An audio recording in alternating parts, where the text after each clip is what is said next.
There's not that many games that I feel like I have to play as soon as they release. But once I learned about Hogwarts Legacy, I knew that this game would be an exception. I love Harry Potter, the books, and the movies. The new stuff, not so much. We don't talk about those. But I love Harry Potter, and getting a chance to have my own wizarding journey was not something I was going to pass up. After finishing the main story, I must say that this game is mostly everything I wanted. Before we get into anything, just want to say mild spoilers ahead. Nothing is going to ruin your experience or spoil the story, but if you want to go in blind, if you don't want to know about features or certain characters, feel free to click away. I don't blame you.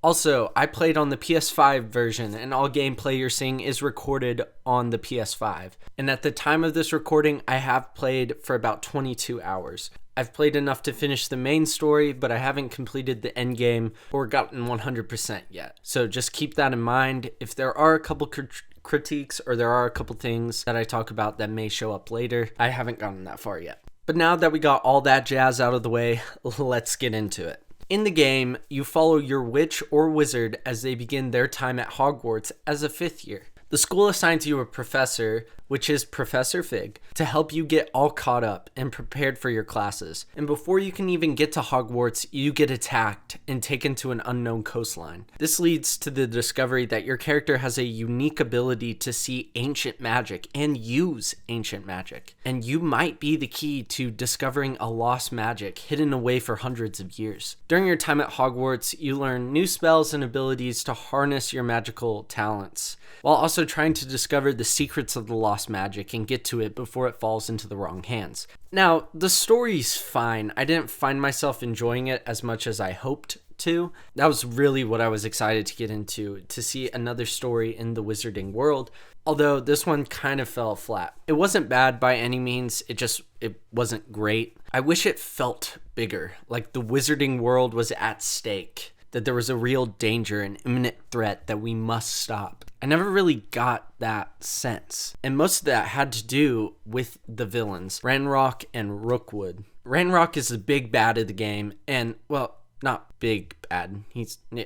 Anyway, but you know what I mean. He's a goblin that's been mistreated by wizard kind and is out for revenge. His character isn't necessarily bad by any means. I kind of liked his backstory. It's just he never feels like much of a threat. And that's not due to his size or anything. We're just never shown or told anything that should make us fear him, should make us worried about him. Like, yes, he's going for a magic that when it gets into his hands could be dangerous, but you never really get the sense that anything's on the line. I think the other thing that the game messes up with his character is that we don't really see him much. I think there's about 6 hours of gameplay in between us interacting with one another. That just feels weird for the main villain. There's nothing that Ranrock's done in the past, and there's no history between you and him to warrant like this long waiting time, and there's no hype behind it either. Voldemort, like throughout the first 4 films, is just hyped up the whole time up until you finally meet him, and then it pays off. There's a payoff there. Here there's not. And also half the time he didn't feel like a main villain. I kept waiting for someone else to pop up, for there to be a larger threat, and there just never was. I feel like this character wasn't utilized to his fullest potential, and I felt like maybe there should have been someone else. And for a little bit, I thought it was going to be Rookwood. Rookwood is not very present in this game either. We don't really interact with him for the entirety of the game. And when we finally do, it feels kind of weird. I feel like the game, and at least the story as a whole, would have been a lot better if we spent more time with these guys, and if we had more personal connection to them, and if we saw them do more evil things. That would have helped raise the stakes and improve the story. But even though the villains aren't the best, the game does have a handful of good characters. Professor Fig is probably the best introduced here. He's like the Dumbledore in the game. I enjoyed interacting with him and going on quests with him. Like, that was cool. I enjoyed his character. Then there's also Sebastian, a friend from Slytherin trying to help heal his sick sister. I actually do enjoy the way they took his character. I'm enjoying his story, although I haven't quite finished it yet. I'm really looking forward to. Professor Weasley's also cool. She's pretty much Professor McGonagall from the movies and books, so I'm not going to say much about her here. All this talk about characters brings me to another problem the game has, its lack of fleshed out characters. You meet so many people in this game. I feel like there's constantly someone you're meeting, there's someone new, there's some new interaction you're having with a character. But none of these new characters, and for the most part, majority of the characters feel like anything more than quest givers. Like, I want to forge relationships with professors and students like in the Harry Potter series. I want to have a Hermione, a Ron, and then have those rivalries with like a Malfoy character and have relationships with professors like Harry did with a couple dark arts teachers, and kind of weird I say it's weird because I don't know how to describe it. His relationship with Snape. Like, I think that would have added a lot to the experience you have, at least when you're learning spells, when you're in the classroom, when you're wandering around Hogwarts. I think it would have made you feel a little bit more in the world. I wish in the game we could interact with our classmates and professors in a more meaningful way. Wish this game put more care into its characters and made them more memorable and fleshed them out.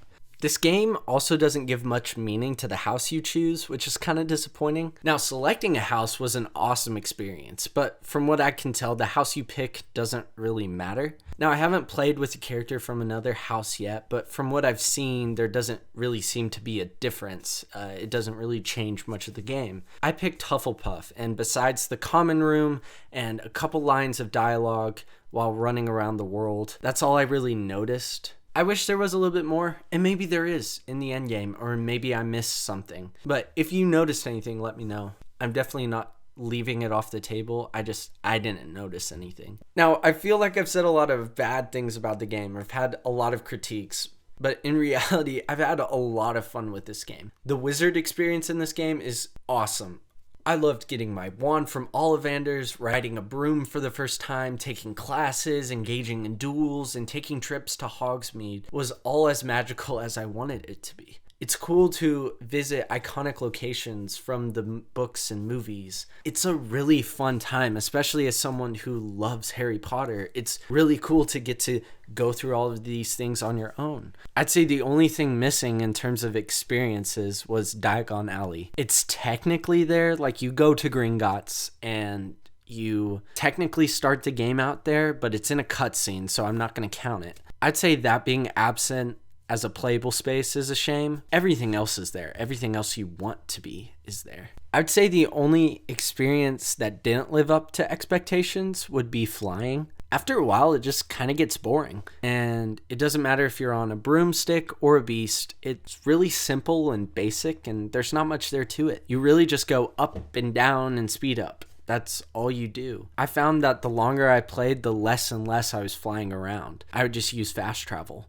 I wish they made it a tad better, maybe allowed us to do some flips or some tricks to just spice things up a little. I can see why they didn't put Quidditch into this game as much as I want it to be in the game. If this is how flying would have worked in Quidditch, Quidditch just wouldn't have worked. I understand it after playing it. I do hope there's some way to play Quidditch at some point. But speaking of fast travel, they do it really well in this game.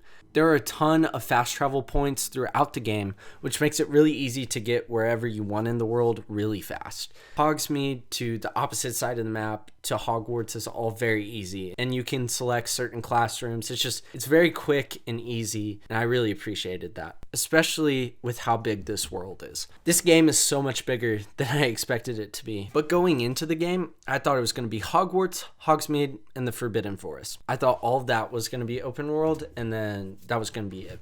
But no, what we got was so much bigger than I could have expected.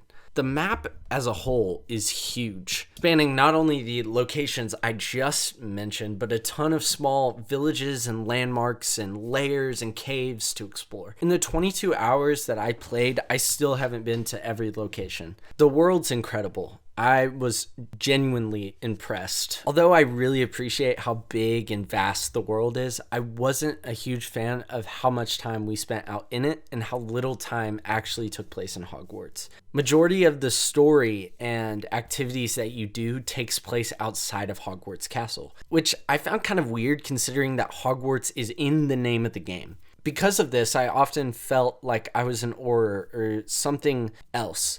and less of a student. And I know it's tough to make being a student fun, and especially do it in a video game. And I feel weird asking to be in more classes and to do more school-like things, but here I am.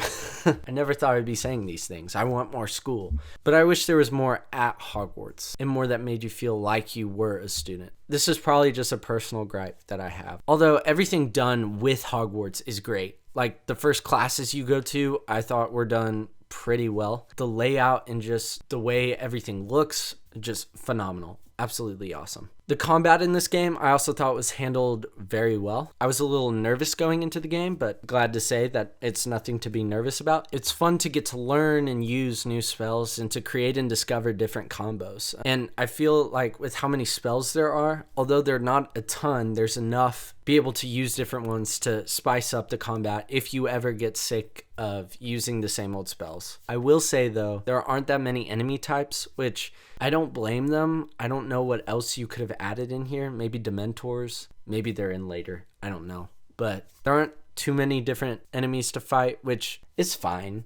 The game also performed very well for me for the most part. I didn't run into any problems or glitches during my playthrough. It's pretty good. I haven't had experience like that in a while. The game did crash for me though about 3 times, which sucks, but I got lucky and didn't lose any of my progress, so it wasn't that big of a deal. I can see this game though being very difficult to play on last gen consoles. So yeah, if you're trying to play on an Xbox One or a PS4, good luck. Let me know how that goes. Really, I'm curious. Overall, Hogwarts Legacy is a really good time. It offers a magical experience to both longtime Harry Potter fans and new fans alike. The story is okay, and it's held back by its stale villains and lack of stakes. Although the game has a ton to do, and I can't wait to completely finish it. I'm definitely going to try to do 100%. Will I? Probably not. But that being said, I'm going to go hop back on. But let me know what you thought down in the comment section below. Have you played Hogwarts Legacy? What do you think? Did you enjoy it? Did you not? Put all those opinions down in the comments. But as always, I love you guys. I hope you all have a magical day. And until next time, peace out, bro skillets.